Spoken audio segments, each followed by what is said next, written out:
بسم اللہ الرحمن الرحیم۔ السلام علیکم ورحمۃ اللہ وبرکاتہ۔ اپنے اسلام کی قسم کھا کر ایمان خطرے میں نہ ڈالیں۔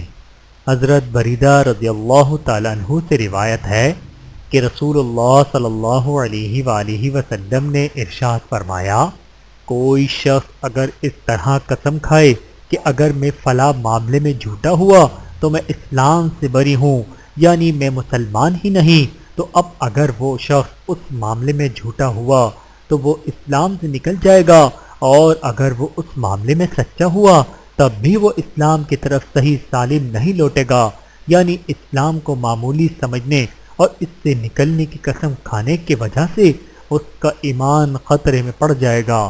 بحوالہ سنن ابی داؤد، حدیث نمبر 3258۔ اللہ تعالی ہم سب کو احادیث مبارکہ پر عمل کرنے کی توفیق عطا فرمائے، آمین ثم آمین۔